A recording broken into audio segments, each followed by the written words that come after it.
अरे अरे भैया निराधान बाहिनी धा नाई तिनी बाहिनी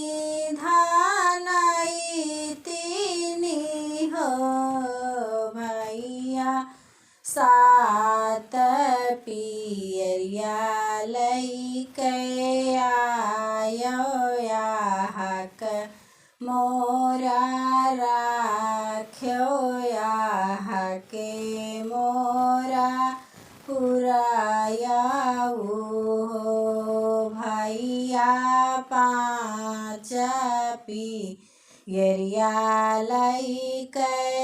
आयो याहके मोरा राख्यो याहके मोरा राख्याऊ अंगना बहारती चरिया तो बाबा कैलावरिया तो बाबा कैलावरिया हो चरिया देखी आऊ त्यो भैया कैड़ा गरिया के तिक दूरी बाटे ने हो चरिया देखी आऊ त्यो भैया कैड़ा गरिया के तिक दूरी बाटिनी हो आगे आगे आवाई घिउ गागरी पियरी गागरी हो रामा नीले घोड़े भैया सवरवा दुअरवा पहुँचाई हो बहिनी नीले घोड़े भैया सवरवा तो डरिया भाऊजी आपन हो सासू कहाँ तारू घीव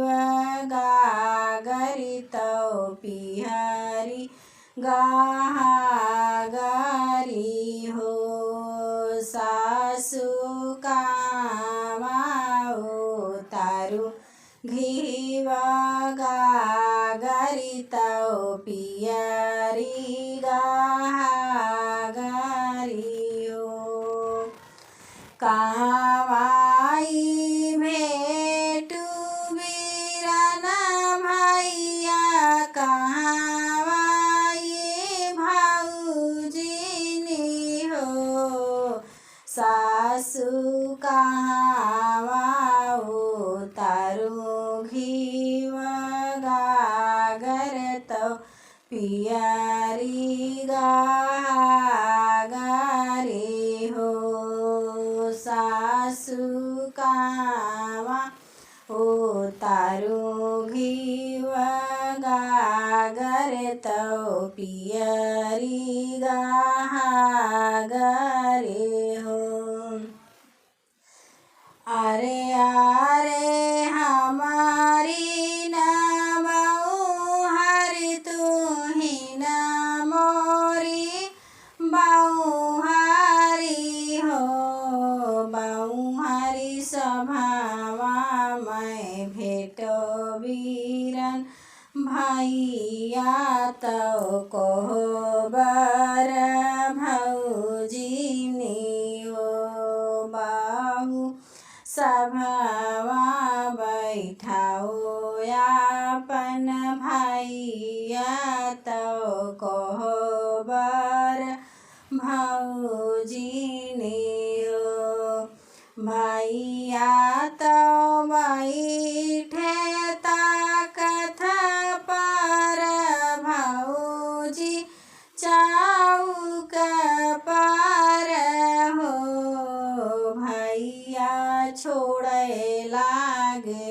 सोने कै मोहरिया भयने नेवा छावरे हो भैया छोड़े लागे सोने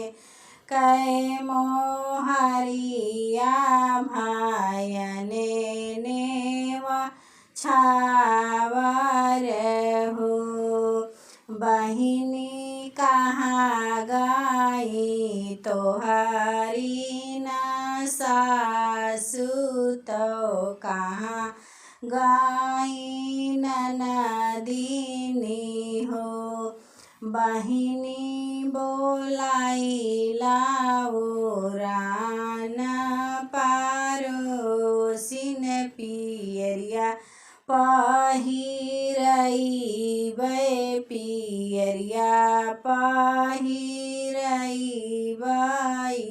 हो पियरी से माड़ौ छावई मताओ सब लोग देखाई हो बहिनी आजू मोरे भैने कै बियाहवा तो मोहर लुटई तो रुपया